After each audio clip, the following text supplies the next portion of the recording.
Hi and welcome to my channel.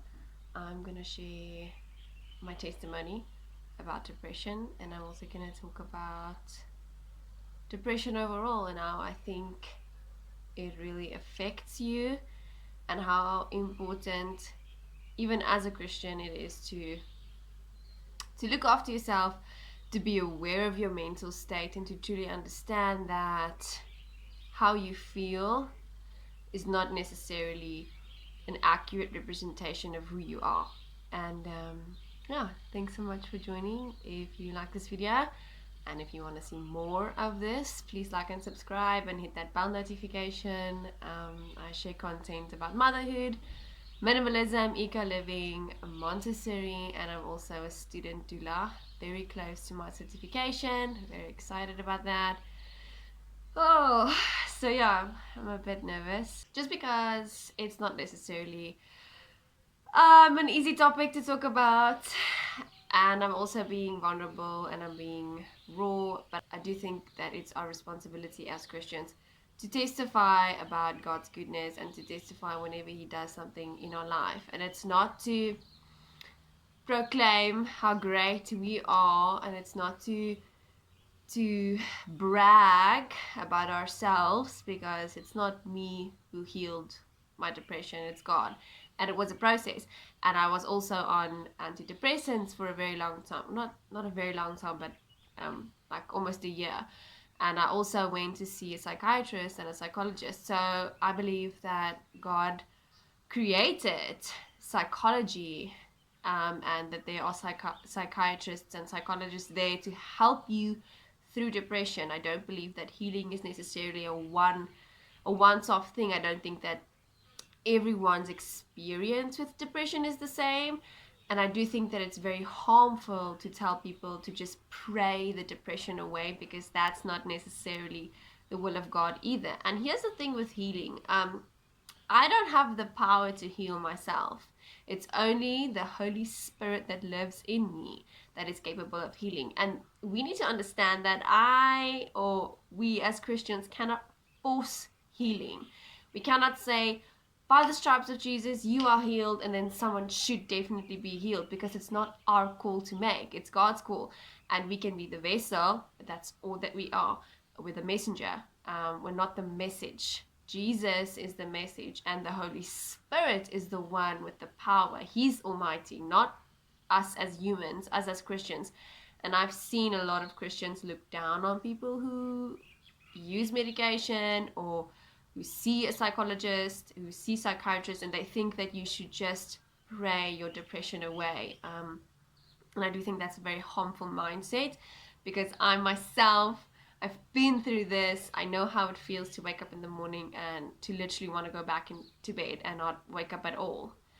So I'm just gonna share my testimony. I'm gonna start with high school, because I think that probably just plays a big role. I wouldn't say that I was a depressed teenager at all. I just don't think I was a very hopeful or positive teenager. I think I was quite dark, and I think I like my mindset, and I think I just was very lost, and I was trying to find myself in everything possible, and I was determined to find out who I am, and my determination kind of led me to, I would say, very dark holes, very dark periods in my life. And I had to learn, I think, the hard way that I'm not in control. So as a teenager, I think I was a bit weird. I was the odd one out in school. I shaved off my head in grade 9. I was kind of like the rebel, but I wasn't really a rebel. I think I was just misunderstood, and I had a very strong will. I felt alone for a long period of time in my high school, and I remember, and nobody really knew, I remember I had such severe anxiety, like social anxiety, that that I would be dropped off at school in the morning. I would go into the bathroom and spend the entire day in the bathroom. Nobody would even know that I was at school. And whenever it was time to go home, I would just go, go out of the bathroom and go home. So a lot of times people thought I was like not at school those days, but I was actually hiding in the bathroom because I was so terrified. I was in a couple of different schools, so that obviously makes it difficult being a teenager, not really knowing anyone, going to different schools. You feel alone, and especially with me being kind of weird and not having a lot of hair, it kind of adds up to it. So I had severe social anxiety, and I think I had some sort of depression. I'm not really sure, but I was definitely not in a good space. Um, and there was a time period in grade, what was it, 11, where I was in school and I actually got bullied. I had dyed my hair blonde, and I remember one of the boys in the rugby team looked at me and he's like, "Oh, you look like a white mouse or like a hobo, ha ha ha." And a lot of his friends actually laughed at me, and that was very hard for me to go through, because in grade 8 and grade 9 I was actually quite semi-confident, but when I moved to a different school, I didn't know anyone, I didn't have any friends. I was kind of isolated and alone, and it was very hard for me to go through all of these phases, going from a very confident, kind of like the rebel girl, to the one that's being bullied, the outcast, not having any friends. Yeah, so I think a lot of my depression and unresolved issues started back then, and yeah, it took me a really long time to really be at a point where I can actually speak to people without sweating. I can actually speak to people without feeling like turning red or feeling like extremely anxious. Right after school, a lot of things changed. I did homeschooling for like 2 years, and then I got saved 2015, the 7th of July, and a big changing point happened to me and for me. But a couple months after that, I went through something, and I realized that there was a couple of triggers, and I was not as happy or as confident as I thought that I was. So I kind of had a relapse in the beginning of 2017. I started getting night terrors, and I started waking up in the middle of the night, seeing things. I wasn't able to sleep. I wasn't able to eat. I would sleep until 10, 11 the next morning, and then kind of wake up, eat, and then a couple hours after that I would go right back to bed. And my father and I actually got quite anxious, because this wasn't normal for me at the time, because I wasn't in an environment that was negative.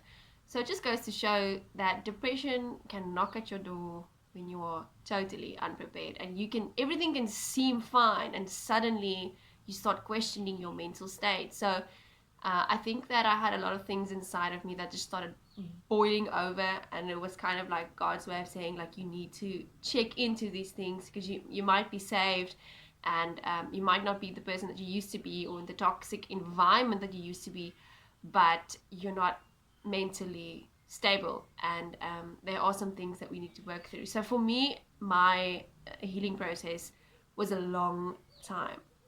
I remember going to the doctor, because we at first thought that maybe it's something health related, like maybe I need extra nutrients, or my body is maybe not absorbing enough nutrients, or maybe it's like whatever, a brain tumor.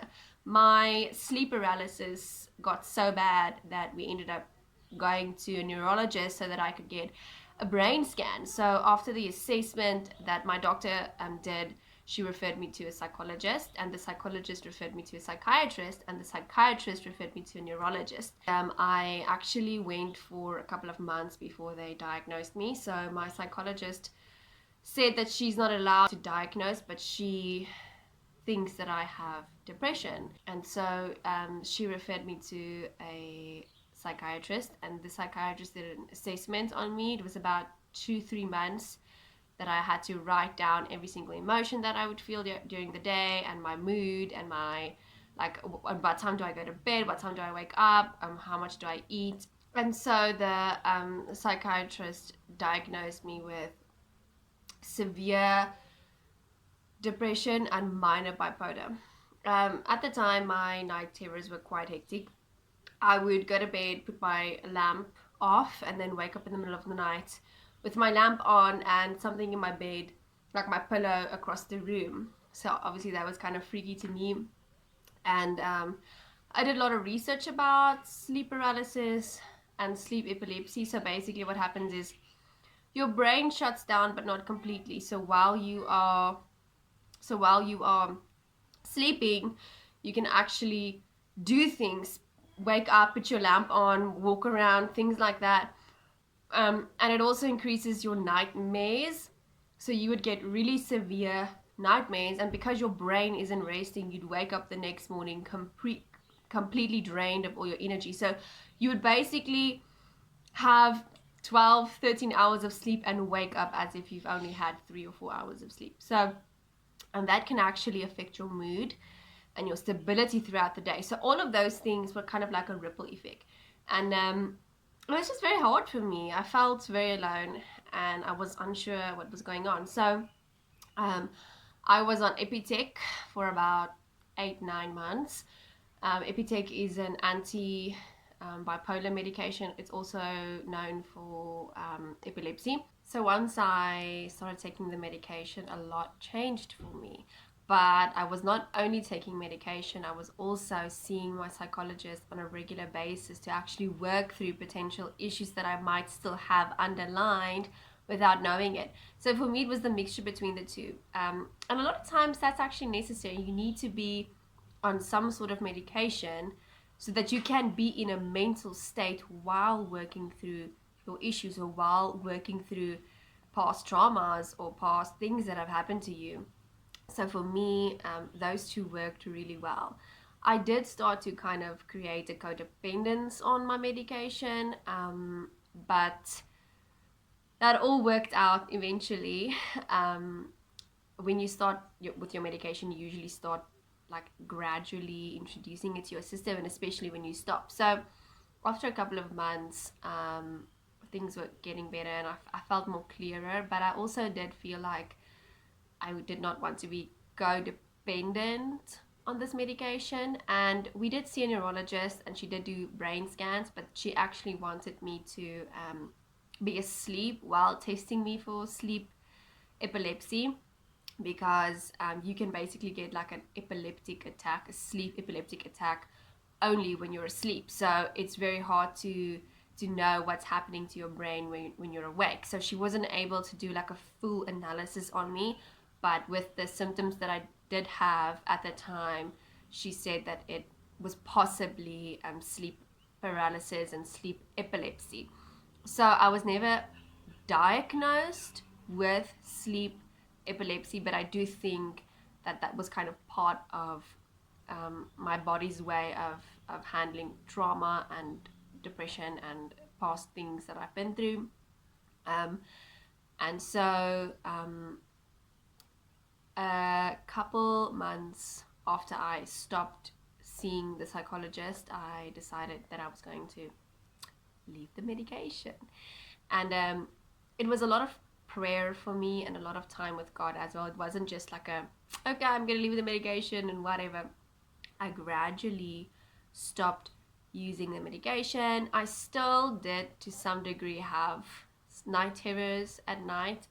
The medication did not fully stop that, but I was afraid to get a higher dosage, because usually what happens is when your body creates a codependence, you eventually need to get a higher dosage, and that for me was very hard. I did not necessarily have a lot of emotional support. Some of the people close to me felt that this was unnecessary, that I should just go and eat healthy and run a bit and I'll feel better. So it was a kind of a process where I had to kind of go through it alone, because I think that a lot of people close to me just thought that it was silly.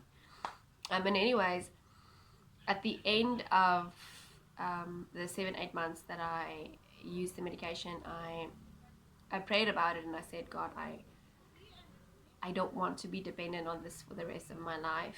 And I gradually, it was just a decision that I made, gradually stopped using the medication. And up until today, I have not had any night terrors. I actually sleep quite well.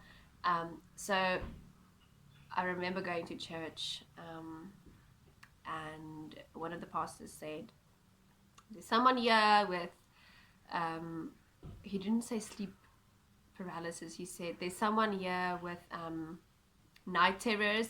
And I felt my heart pounding in my chest, and he said that I shouldn't be afraid, I shouldn't worry, that God was going to heal me, that this wasn't going to be the end of me, this wasn't going to be something that I was going to struggle with the rest of my life. And a lot of people in church at that time also did not know about my situation, and I know that it was very hard for me to go through. And when I went through this process, a lot of things from school and high school popped up, like a lot of triggers. Like I would go to church and suddenly feel socially anxious.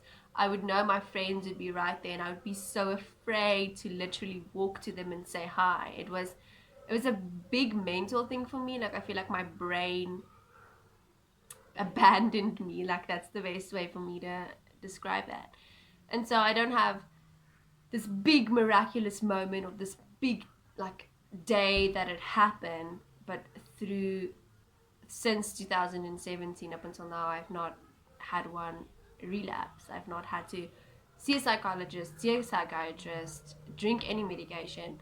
And so for me, I do believe that God healed my severe depression, because that was what it was at the time, severe depression and minor bipolar, which is a very serious thing. So I guess my testimony is that I trusted God, and I said, God, I don't want to be dependent on this, and I need you to heal me. It took a couple of months, it took almost a year, and I still after that needed some time to really deal with it. So that's basically my testimony about depression and bipolar. And if you're watching this, and if you are struggling with depression or bipolar or any mental illness, anxiety, OCD, whatever it may be, I just want you to know that you seeking help is the best thing that you can do, and seeing someone and talking to someone is the best thing that you can do. And you're not a failure for drinking antidepressants or whatever it is maybe that you are on. You're not a failure for looking after yourself and looking after your body and your mind and your mental state. As a Christian or just as a human being, it's so important to be mentally healthy. And I don't think that I'm like there yet. I just still think that I do have times where I feel down, but I think that's just normal life. I don't think that's my depression or bipolar from the past. I still have times where, life isn't always easy and you don't always get what you want, but you're climbing a hill, and the best thing that you can do for yourself is not giving up and seeking help. So depression and bipolar has always been something for me that has been very personal, and I understand when someone says that they are depressed or they don't feel well, and I do understand the severity of it. And God is in the midst of that, in the midst of our suffering, in the midst of our pain, in the midst of our whatever it may be. He's there with us. Sometimes we want everything to just fall into place, but I do think that there is purpose in the pain, and I do think that whenever we go through hardships or hard times, that God is there with us. And even though we may feel alone, we're not. So that's basically it. Nothing fancy, nothing super spiritual, just my testimony about depression and bipolar, and how I got to not be dependent on medication anymore. I also want to say this, that just because I no longer take medication doesn't mean that you shouldn't. Everybody's different. Everybody's testimony is different and story is different, and you need to do what works best for you. Thank you so much for watching today's video. I hope that it meant something to you, and have a lovely day.